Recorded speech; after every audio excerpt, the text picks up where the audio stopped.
श्री राम सभी भक्तों को जय माता की। जैसे कि आप सभी को पता है कि हर रोज़ एक वीडियो आप तक लाते हैं हम।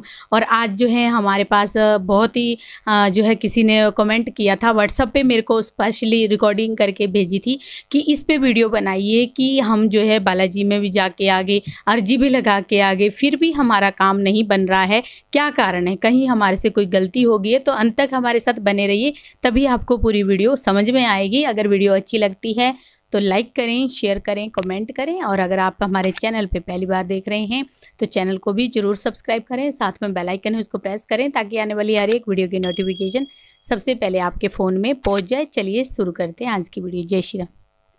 जय श्री राम, जय श्री बालाजी महाराज। मेहंदीपुर की पवित्र कृपा आपके परिवार पर निरंतर बरसती रहे।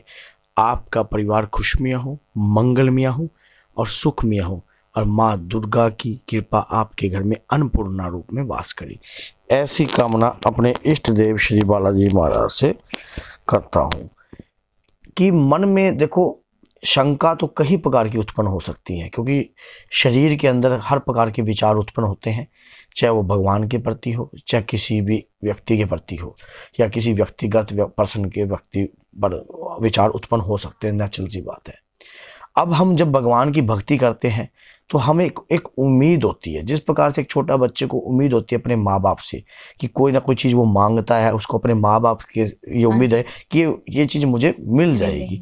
इसी प्रकार से जब हम मेहंदीपुर बालाजी जाते हैं, सच्चे मन से अर्जी लगाते हैं, और अर्ज लगने के बाद वो अर्ज स्वीकार नहीं होती, कहीं ना कहीं उस अर्ज को लगने के बाद जब उस अर्जी में देरी हो जाती है तो हमारा जो मन है वो कहीं ना कहीं विचलित हो जाता है, और विचलित होने के बाद मन में शंका उत्पन्न हो जाती है। शंका फिर वो श्रद्धा कहीं ना कहीं खत्म होने लग जाती है। तो मन में ये लगता है कि हमने अर्ज लगाई, वो हमारी स्वीकार क्यों नहीं हुई।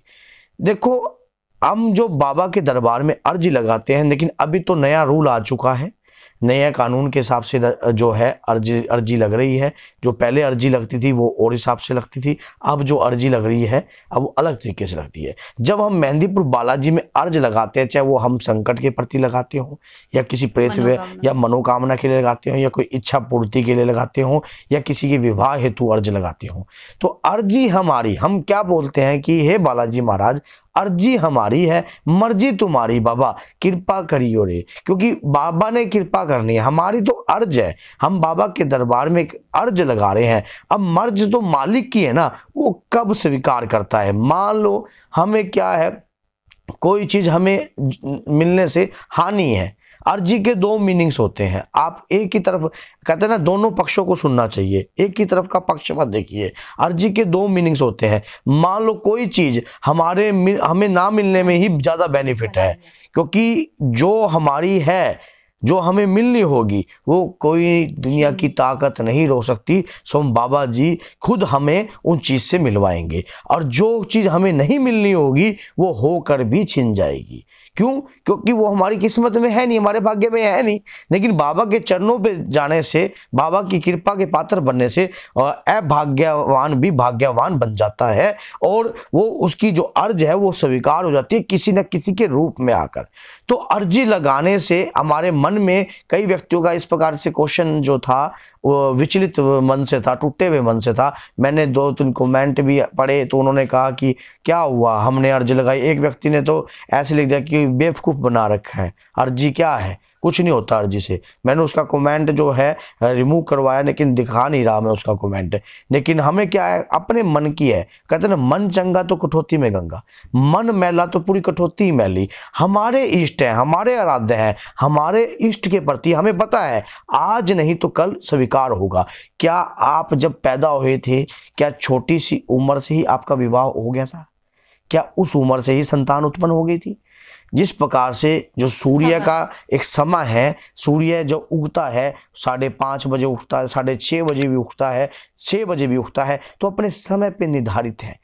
तो उस समय के अनुसार वो आपको वो उत्पन्न होता है। उसी प्रकार से जब हमारे घर के अंदर हम बाबा के, हम क्या कर सकते हैं, हम हनुमान जी महाराज से क्या कह सकते हैं, हम श्री बालाजी महाराज से क्या, हम एक अर्ज लगा सकते हैं। अर्ज हमारी है, मर्ज मेरे बाबा की है। अर्जी हम लगाते हैं और मर्जी मेरे बाबा की है। वो कब स्वीकार करते हैं?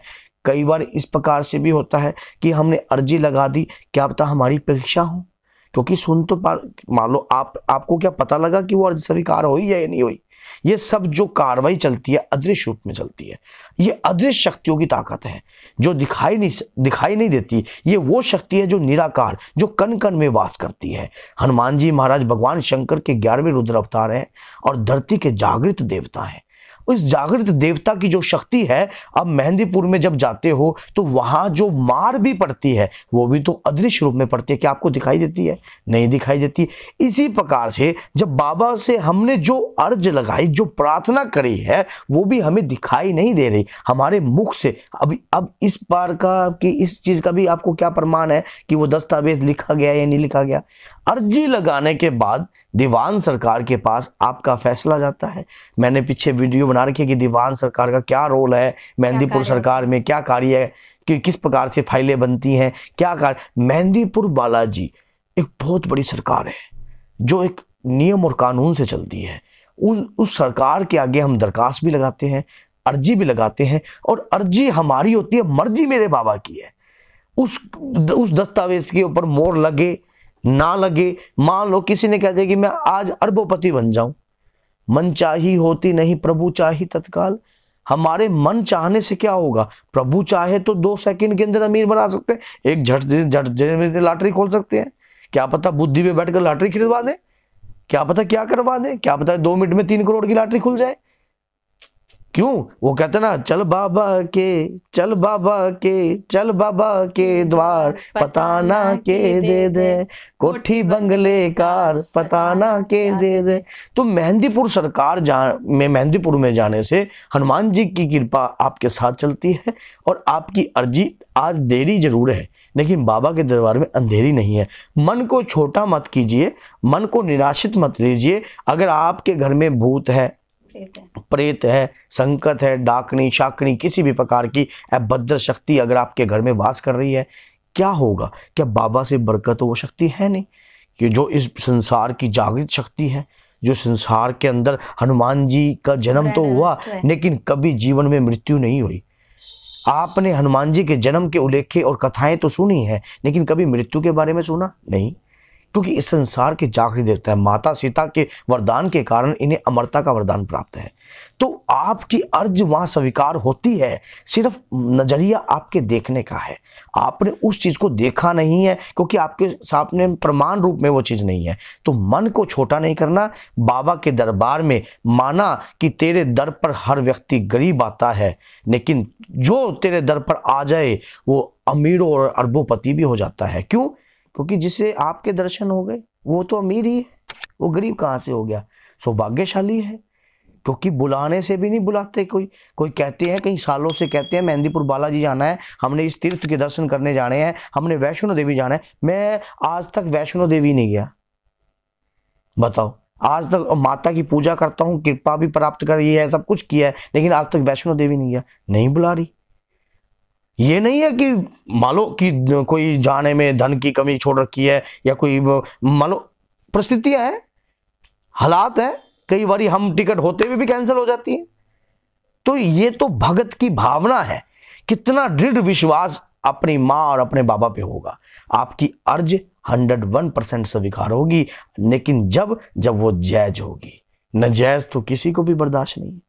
तो आपको बाबा के प्रति निराशावर्धक नहीं होना चाहिए, ऐसी भावना मन में उत्पन्न नहीं करनी चाहिए। श्री बालाजी महाराज की जो असीम शक्तियां हैं वो आपके घर में हर सुखों का कल्याण करेंगी, हर दुख को दूर करेंगी। मतलब आपको आपको भाग्यशाली भी बनाएंगी। आपकी अर्जी भी जरूर स्वीकार होगी। अब मन के अंदर छोटा मन करने से क्या है कि बाबा को मैंने अर्ज भी लगा दी, गुरुजी इतने समय से मेरी क्या करूं, मैं तो बहुत परेशान हूं। हर व्यक्ति ऐसे ही फोन करता है हमें, गुरुजी मैं तो मर जाऊंगा, हमारे घर के अंदर तो भूत प्रेत है। ऐसा नहीं, जो बाबा के दर्शन को पाले क्या वो कभी मर सकता है? जो इस कलयुग के, आज एक बात हो, कौन सा प्रेत इनसे ज्यादा बलवान है? कोई नहीं। आपके मन को जगाओ श्री बालाजी महाराज की भक्ति के प्रति, हनुमान जी महाराज की भक्ति के प्रति। ये धरती के जागृत देवता है। इन देवता की शरण में जाने से आप कृपा के पात्र बन जाओगे। निस्वार्थ भक्ति। जब आपने अर्ज लगा दी तो अब मर्ज तो मेरे मालिक की होगी ना, आपने अर्ज लगाई, जरूरत तो आपको है ना, तो आप सब्र कीजिए। सब्र जो है बहुत अच्छा फल, क्या मीठे से भी मीठा मधुर फल भी प्राप्त हो सकता है।